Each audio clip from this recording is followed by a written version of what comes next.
அன்புள்ள astro glitz நண்பர்களே, விருச்சிக ராசினருக்கான செவ்வாய் வக்கரன் பலன்களை நாம் பார்க்க போகிறோம்.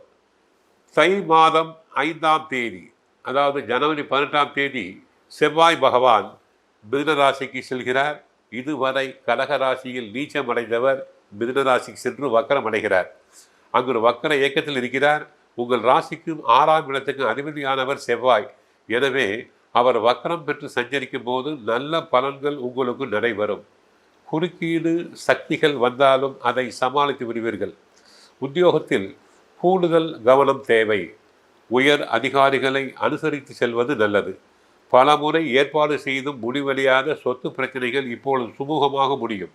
அதன் மூலமாக கிடைக்கும் தொகையை கொண்டு வேறொரு சொத்து வாங்கும் முயற்சியில் ஈடுபடுவது நல்லது. தொழிலில் புதிய பங்குதாரர்கள் வந்து இணைவர். ஆக புதிய பங்குதாரர்கள் வந்தாலே தொழிலில் ஓரளவு தங்களுக்கு லாபம் கிடைக்கக்கூடிய வழிவகைகள் வளர்க்கும்.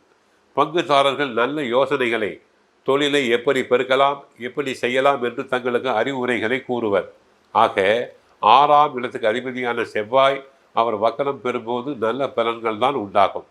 சிலருக்கு போலீஸ் டிபார்ட்மெண்ட், மிலிட்ரி டிபார்ட்மெண்ட்டில் வேலைகள் கிடைக்கலாம். படிக்கும் மாணவ மாணவியர்கள் ஸ்போர்ட்ஸில் கெட்டிக்காரர்களாக இருந்து நிறைய பரிசு பாராட்டுதல்களை பெறுவார்கள். இந்த நேரத்தில் சுக்கிரன் உச்சம் பெறுகிறார். அவர் ராசிக்கு 7, 12ஆம் இடத்துக்கு அதிபதியானவர் உச்சம் பெறுவதால் திருமண முயற்சிகள் கைகூடும்.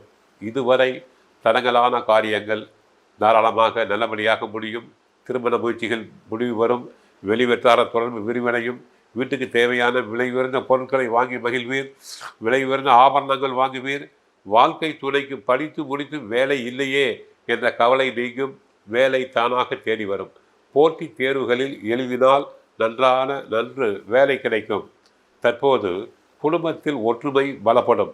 கணவன் மனைவி ஓரிடமாக வேலைக்காக பிரிந்தவர்கள் ஒன்று சேர்வர். ஒரே இடத்தில் பணிபுரியும் வாய்ப்பு தங்களுக்கு உண்டாகும். ஆக விருச்சிக ராசினருக்கு ஏற்கனவே சனி 4 அர்த்தாஷ்டம சனியாக இருக்கிறார், சரியில்லை. அடுத்து ராகு பகவான் 5 இருந்து பிள்ளைகளை பற்றிய கவலை. அதை 2 கிரகங்களை ஈடுகட்டுவதைப் போல செவ்வாயுடைய பெயர்ச்சி வக்கரம், சுக்கிரனுடைய பெயர்ச்சி இரண்டுமே நன்மை அளிக்கும். கோவிலுக்கு சென்றால் முருகப்பெருமானை வணங்குங்கள். கந்த சஷ்டி பாராயணம் செய்யுங்கள். வாழ்க வளமுடன், மங்களம் உண்டாகட்டும்.